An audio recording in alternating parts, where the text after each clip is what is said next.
That's been a storyline for the last couple of months. Well, certainly the dollar is one of the factors, along with weak growth abroad hitting the manufacturing sector.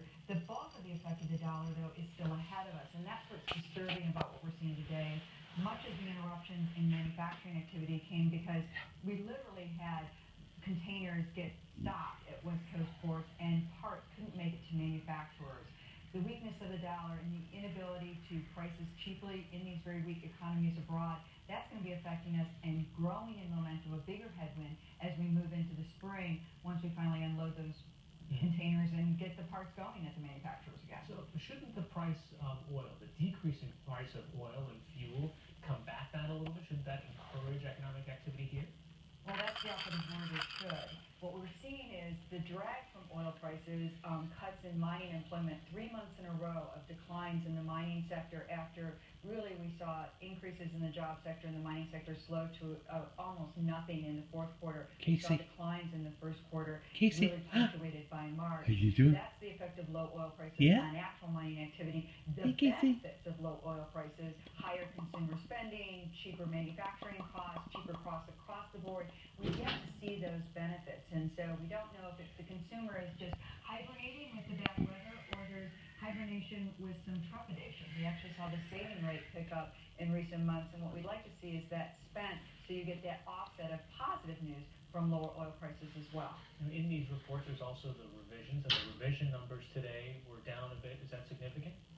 It is significant in the sense that much of the revisions we were seeing up until now were to the upside. That meant that the economy had shifted momentum and was adding more jobs than we could count by the time we did our initial cut of the data. This time around, it suggests something turned, and we actually now saw fewer jobs than we initially thought.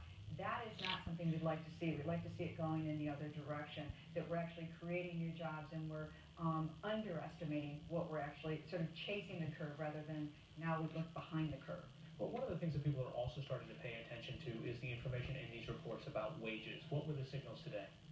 Well, today we saw year-over-year wage gains average hourly earnings rose 2.1% from a year ago. That's a slight deceleration from what we saw earlier in the quarter. We've gotten a little bit from some states enacting minimum wage laws. We've now got 29 states have a minimum wage above the federal minimum wage. Go for Grandpa, go. It's not showing up much in terms of overall wage gains. And the only real wages people are seeing in terms of income growth out there is coming from plummeting prices at the pump. That's a backdoor increase for all of it, and it's a backdoor increase for the masses. However, as we said earlier, we've yet to see the good news from that. Okay, people are also bracing themselves for an interest rate hike. Do jobs reports like today's mean that that might be delayed? I think Chair Yellen is validated in her caution on raising rates. She has been more cautious than many of her colleagues. She is the chair of the Fed. It's called the Fed for a reason. And I think she was very validated that the Fed doesn't need to be quick to raise rates. Not likely to happen in June. Come on. Ever so slowly because they are worried about apocalypse that still lie ahead in the road in front of us. All right. Diane Schwarm from Mesirow Financial. Thanks so much for joining us. Casey. Yeah. Casey. Yeah. Reaction to the nuclear agreement with Iran poured in from all over the Middle East and across the political spectrum in the United States. They were dancing in Tehran streets into the early morning hours. I haven't made any big progress in 10 years. We are very happy that we can finally go forward. It's a real victory for us. Later, at Friday prayers with Iran's chief nuclear official on hand, a top cleric lauded the agreement. I should really congratulate all the gentlemen who led the nuclear talks. Great job.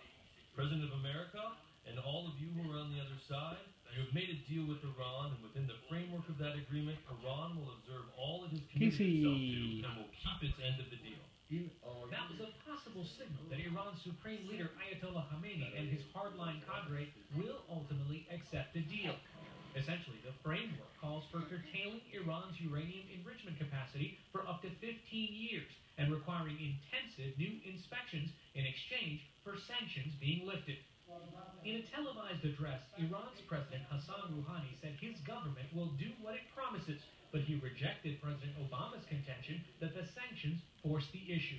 They imposed sanctions to make us surrender, but when they realized that surrendering was impossible and found themselves facing a united, integrated, and brave nation. Then, they said, the sanctions were intended for negotiations. The Iranian leader also declared the world powers that signed the deal, quote, accept that uranium can be enriched in Iran. Still, he said, the program poses no threat. We want better relations with countries we have cold relations with. The enrichment and technology will not be used against any country, no regional country, or any in the world. Those words did nothing to mollify leaders in Jerusalem. The deal would legitimize Iran's illegal nuclear program.